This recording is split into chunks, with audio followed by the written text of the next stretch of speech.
We've been talking a lot about partner visa forms lately, but today I'm going to talk about the most important form. So if you don't complete this form, then you're not actually lodging a partner visa. So what is this form? It's called the Form 47SP. You'll find in this form that immigration wants a lot of information, not just around your relationship. You are applying for a partner visa after all, but they also want information around your family members, your partner's family members, your address history, your travel history, and any character declarations you need to make. Where can you find a copy of the Form 47SP? If you Google Form 47SP, I'm sure you'll come across lots of different PDFs. Don't fall into the trap of downloading a PDF and completing it. You can't actually lodge the partner visa using a PDF form anymore. So it's all done electronically through an IMI account. So you need to make sure that you have set up an IMI account, and then you can go in and generate what's called the Form 47SP. After doing partner visas for around 10 years, I've come up with a list of questions that I find couples get consistently wrong when it comes to the Form 47SP. So I'll go through a few of those questions to make sure that when you're completing your form, you also don't make these mistakes. There's a question on the Form 47SP which asks what the applicant's usual country of residence is. So very often the applicant will answer this question incorrectly. It can be confusing as well. So if you're applying for an onshore partner visa, so that's an 820, regardless of your country of citizenship, your usual country of residence is in Australia. So let's say you're an applicant from Spain and you hold Spanish citizenship, but you're in Australia. Let's say you're on a student visa and you're applying for a partner visa.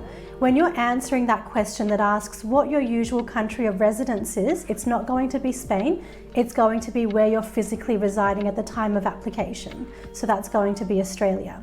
For offshore couples or offshore applicants, that's again going to be the country that you're physically residing in at time of application.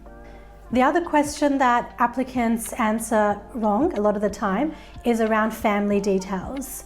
And the way that immigration words this question on the form is a little bit confusing. So they ask you in 3 different ways. So the first question is, does the applicant have any migrating members of their family unit? The second question is, does the applicant have any non-migrating members of their family unit? And then the third question asks you to list details about your immediate family members. So generally speaking, if you don't have a child who is migrating with you, so who is applying for the 820 visa with you or the subclass 309 visa with you, the answer to that question, the first question, is going to be no. Now, where couples get really stuck is the second question, which is, does the applicant have any non-migrating members of their family unit? The intention behind this question is not asking about whether your mum or dad is coming to Australia with you. It's about dependent family members. So again, in most cases, that's going to be a child. So let's say you're in Australia, but you have a child who's overseas, maybe living with their grandparents, then the answer to that question might be yes, but it's going to depend on your circumstances.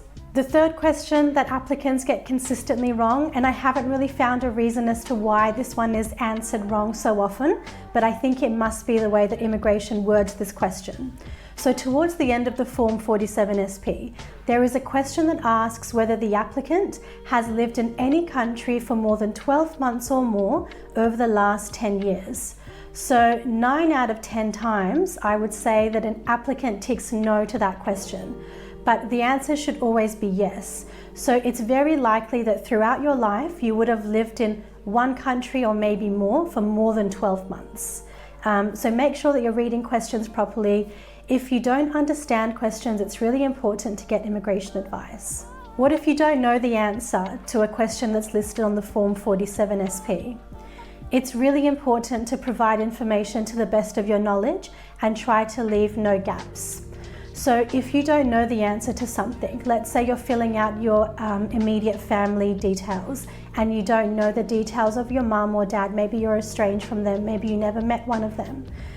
It is still important that you provide information to the best of your knowledge. So even if you know their names or their date of birth, provide that information. What I would recommend you do is, if you're not 100% sure on information, provide a cover letter that you can attach to the application afterwards, just to explain that for this particular question, I have provided the information to the best of my knowledge, but I'm not sure of the other details because of X, Y, and Z reasons. Do you need to complete the Form 47SP in one go? So the good news is that you don't need to complete it in one go. What that means is that it's an electronic form, so you can save it and then come back to it later. You can log out of your IMI account, log back in and continue to work on it. But my recommendation to couples is always that you just sit down with your partner if possible and you go through all the forms and you fill them out all at the same time. And the reason for that is to ensure consistency amongst the application forms.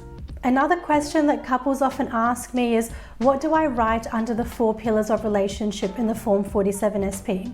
So you'll see as you work your way through this form, there'll be a section where immigration wants to learn about your relationship.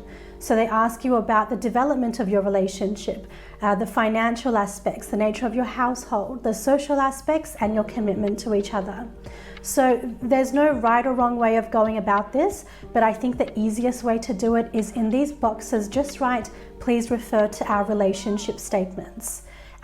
You obviously have to make sure that you are providing your relationship statements and make sure that they are as detailed as possible. As you know by now, forms are critical to your partner visa. It's really important you're getting them right.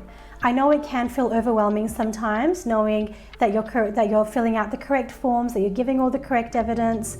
If you do want some support and guidance with your partner visa, then reach out to me. The first step is to book in for a free introductory session. Please note that this blog is intended for general information only and does not constitute immigration advice. Thanks for watching. Please hit the like and subscribe button and head on over to thepartnervisaacademy.com.au to learn more. I'll see you in the next video.